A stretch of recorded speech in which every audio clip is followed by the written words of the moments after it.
listen, I want to show you some video right now. Look at this. These are conditions on the turnpike just a little while ago this afternoon. The video was taken by Anthony Brown near exit 52. That's the Toledo area, Perrysburg. High winds tipped at least 4 semi-trailers over.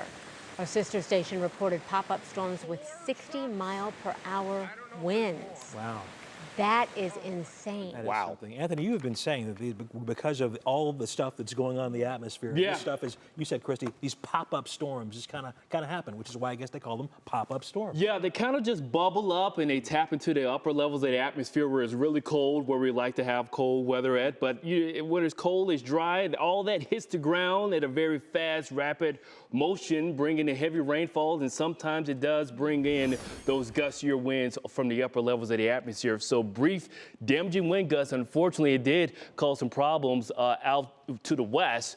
And right now with some of these storms, not a lot of upper level support to push them along. So not only we're looking at the heavy rainfall rate, stationary storms, and they're slow movers, folks, though it's prompting flood alerts for southern Wayne County into Holmes County. And we have our latest severe thunderstorm warning for Tuscarawas County. But notice most of the activity is missing much of the metro area. So we're looking at these areas that are along Route 30 as we go throughout the next couple of hours, as some of these storms continuing to produce some heavy downpours at this hour. So let's get over the radar and see what we're looking at. Not a lot of lightning, just some heavy downpours, and that's going to be the main thing we're going to be focusing on as we head throughout the next hour and a half approaching sunset. Once we get beyond that, we lose a lot of the heat and humidity, and the storm chances are going to be winding down for us. But over to Mount Eden, Bethlehem, you guys have been inundated with some heavy downpours, prompting this flood advisory. Salt Creek, you just seen some light showers.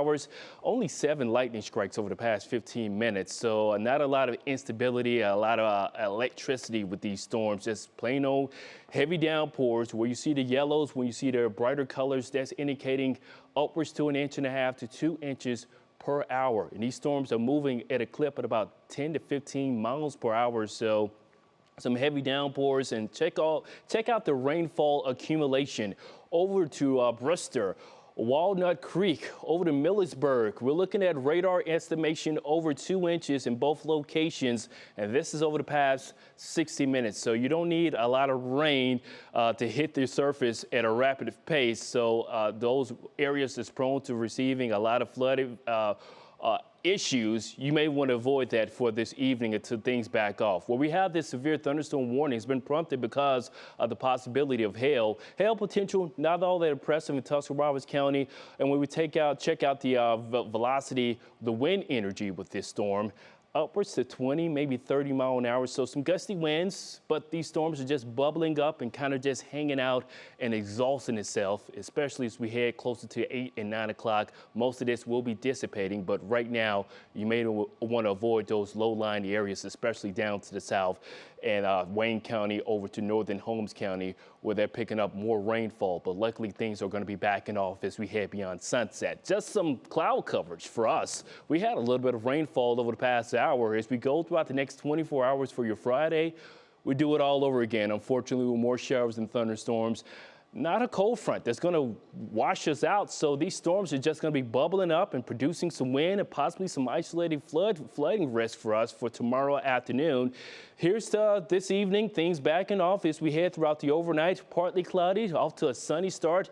Humidity staying intact for us for your Friday. Here come storms bubbling up once again around 3 and 4 o'clock. We're going to watch those hours between 3 and 8 o'clock, peak heating time of the day, for more storms that could give us some more flooding concerns for tomorrow afternoon.